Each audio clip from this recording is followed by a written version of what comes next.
काँग्रेसचे प्रवक्ते अतुल लोंढे, ठाकरे गटाच्या नेत्या सुषमा अंधारे, शरद पवार गटाचे मेहबूब शेख, अजितदादा गटाचे आमदार अमोल मिटकरी, शिवसेनेचे प्रवक्ते राजू वाघमारे आणि भाजपचे आमदार प्रवीण दरेकर आपल्याबरोबर या चर्चेमध्ये असणार आहेत। त्याचबरोबर ज्येष्ठ पत्रकार विजय चोरमारे देखील या चर्चेत सहभागी झालेत। सगळ्या मान्यवरांचं स्वागत। सगळ्यात आधी सुषमा अंधारे, मी तुमच्याकडे येते। तुमच्यासाठी विन विन कंडिशन असेल। लोकसभेचा कल पाहिला तर पुढे विधानसभेमध्ये महाविकास आघाडीचं सरकार महाराष्ट्रामध्ये येऊ शकते।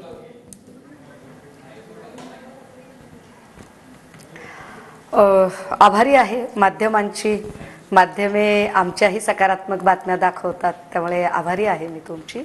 आणि माध्यमांनी अशा सकारात्मक बातम्या दाखवल्या की निश्चितपणे बळ वाढतं। पण मला वाटतं की डोक्यात हवा जाऊ नये, आमच्या कुठल्याही कार्यकर्त्यांच्या सुद्धा डोक्यात हवा जाऊ नये।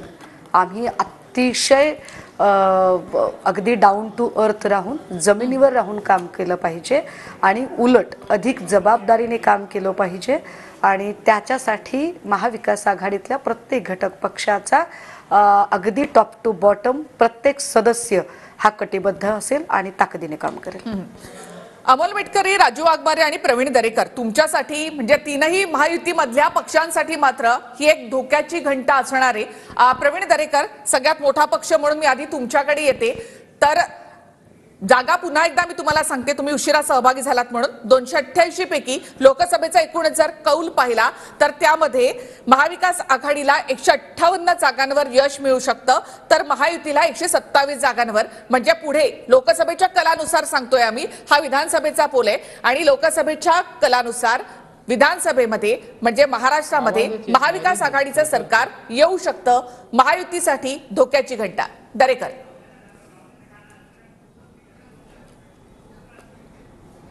नाही, मला वाटतं धोक्याच्या घंटा सगळ्यांना येत असतात, जात असतात। आमच्या अंधारेताई बोलल्या त्या खरं आहे की आपल्याला यश मिळाल्यानंतर जमिनीवर राहून त्या ठिकाणी वाटचाल करायची असते। आता आम्हालाही त्या ठिकाणी आम्ही 400 पार अशा प्रकारची भूमिका घेतली होती, परंतु मतदार राजा असतो, त्यांना वाटलं नाही, आम्हाला त्या ठिकाणी रोख लावला। आणि मग ज्या वेळेला जनता जनार्दन आपल्याला एखादा कौल देते त्यावेळेला आपण त्याचा आधार घेत आपण काम करत असतो। आता या ठिकाणी ज्या लोकसभेच्या निवडणुका झाल्या त्याच्यामध्ये 158 आणि 127 अशा प्रकारचं लोकसभेच्या खासदारकीला झालेल्या मतदानाच्या आधारे आपण इथे कौल सांगताय किंवा अंदाज व्यक्त करताय।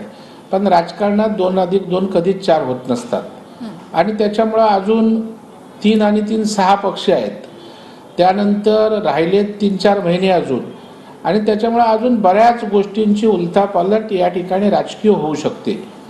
आणि भारतीय जनता पार्टी हा असा पक्ष आहे की फिनिक्स पक्षासारखा पुन्हा उभा राहतो। तसं पाहिलं तर आमचं काय सगळंच आमच्या हातातून गेलं असं नाही आहे। देशात केंद्रात मोदी साहेबांच्या नेतृत्वाखाली पूर्ण सरकार त्या ठिकाणी आलेलं आहे, राज्यामध्ये त्या ठिकाणी सरकार आहे आणि या दोन्ही सरकारच्या माध्यमातून लोकांमध्ये पुन्हा जाऊ आणि ज्या काही आमच्या चुका ज्याच्यामुळे आम्हाला मतदानावर परिणाम झालाय त्या दुरुस्त करू ना। शेवटी लोक तीच आहेत, लोक प्रत्येक निवडणुकाला आपलं मत बदलत असतात आणि त्याच्यामुळे लोकांना जे हवंय, लोकांच्या मनातली ज्या काही गोष्टी आहेत त्या ओळखून दुरुस्त केल्या तर लोकांना चांगला अल्टरनेट भारतीय जनता पार्टी आणि आमच्या महायुतीशिवाय दुसरा असूच शकत नाही। आणि त्याच्यामुळे अर्ध्या अडकुंडांना काही पिवळं होण्याची आवश्यकता नाहीये, घोडा मैदान लांब नाहीये आणि त्याच्यामुळे येणाऱ्या काळामध्ये 127 काय होतंय हे येणाऱ्या काळात आपल्याला दिसेल।